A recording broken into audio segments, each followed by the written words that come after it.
Classes साहब, बड़ी interesting चीज़ आज ये देखने में आई कि ऑडियो लीक्स की तहकीकात के लिए इंक्वायरी कमीशन बनाया गया है, 3 रुकनी इंक्वायरी कमीशन, और उसको हेड कर रहे हैं जस्टिस काजी फ़ाइज़ ईसा।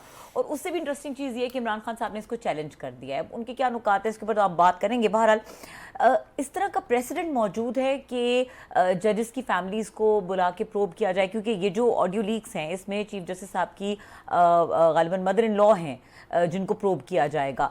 तो ये इस तरह का प्रेसिडेंट मौजूद है कि ये तमाम तर कार्रवाइयाँ पहले भी कभी हुई हों जिस तरह अब होने जा रही हैं, और हुकूमत ने ये कायम किया है?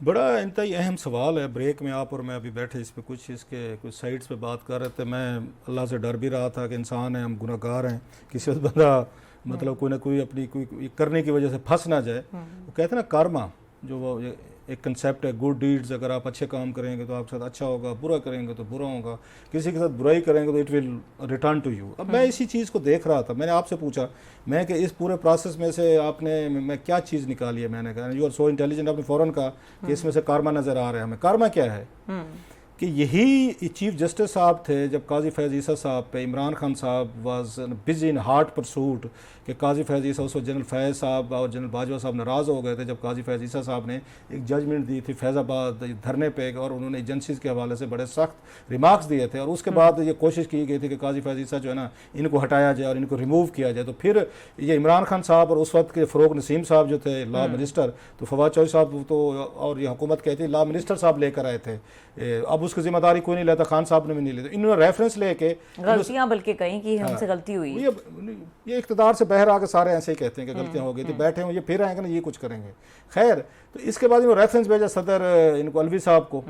अलवी साहब ने सुप्रीम कोर्ट में भेजा कि जनाब काजी फैज़ ईसा साहब के फलां ये ग्रास इनके मिसकंडक्ट हैं, कोई कंपनियां हैं ऑफ शोर, अगेन इसमें वो कोई उसमें कोई उनकी मिसेज के हवाले से और बहुत सारी चीज़ें थी, सारा पता है आपको। उस पर बना बेंच बना, और उसमें ये उस वक्त चीफ जस्टिस यही थे हमारे उमर अता बंजाल साहब हैं। इन्होंने बुलाया उनको, उनकी काजी फैज़ ईसा साहब की बेगम साहबा को, सरीना साहब आई, पेश हुई, पेशों में आती रहीं, सब कुछ हुआ। वो आपके सामने, मैं उसकी डिटेल में जाके टाइम नहीं जाया करता।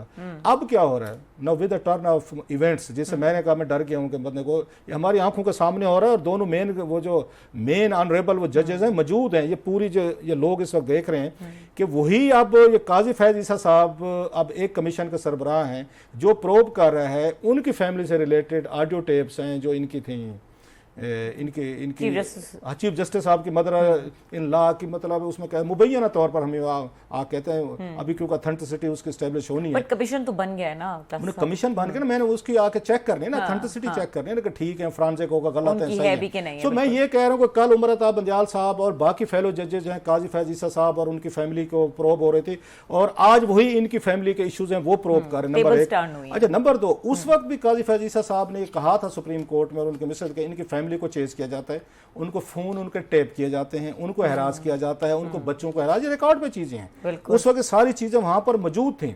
सो एक बहुत बड़ा सबक है बहुत सारे लोगों को। लेकिन इसकी एक और साइड भी है, लोग ये कहेंगे कि अगर मुझे बुलाया जा सकता है सुप्रीम कोर्ट, मुझे 5 दफा बुलाया गया है, मतलब पैमरा में भी गए हैं, लॉ मेरे पे अप्लाई करते हैं, आप पे करते हैं, सब पे करते हैं। तो चीफ जस्टिस हो या काजी फैज़ ईसा साहब हो या किसी पे भी उंगली अगर उठती है तो उन्हें तो ज्यादा अपने आप को ट्रांसपेरेंट करके लाना चाहिए। और काजी फैज़ ईसा साहब ने केस लड़ा, हम भी उस पर बाज़ क्रिटिकल अगर प्रोग्राम हमने भी किए होंगे, उस वक्त किए थे, लेकिन उन्होंने केस लड़ा, अपना जो भी था फैसला सुप्रीम कोर्ट का आया और उन्होंने उसमें से उनको कर दिया। लेकिन लोग कहते थे कि जनाब जज साहब की भी फैमिली का या इनका भी अकाउंटेबिलिटी होनी चाहिए। अब same applies on chief justice साहब भी आए, वो कहते हैं seizures wife should be above suspicious. ये उस वक्त जो अगर शेक्सपियर की जो लाइन है उसकी कि सीजर की वाइफ पे भी शक नहीं होना चाहिए, लीव अलोन सीजर पे शक किया जाए कि ही could be involved in some अगर इरेगुलरिटीज और गलत बातों में। सो ये बड़ी एक तो कर्मा वाली चीज मुझे याद है, नंबर 1। दूसरा, हुकूमत जो है, हुकूमत को मौका मिल गया, जब भी यहाँ पे बेंच डिवाइड होगा, सुप्रीम कोर्ट डिवाइड होगी, हुकूमत हमेशा स्ट्राइक करेगी। ये कभी भी हुकूमत को एक पावरफुल स्ट्रांग चीफ जस्टिस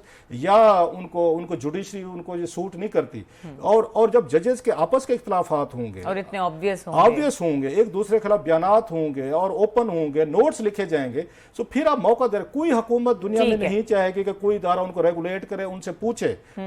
इसलिए ये हुकूमत इसमें सबसे ज्यादा खुश होगी। इनका मकसद सिंपली डिफेम करना है, लोगों को ये बताना है कि जनाब अगर हम बुरे हैं, अगर हमारी फैमिलीज हैं, तो आपका घर भी order in house in order नहीं है,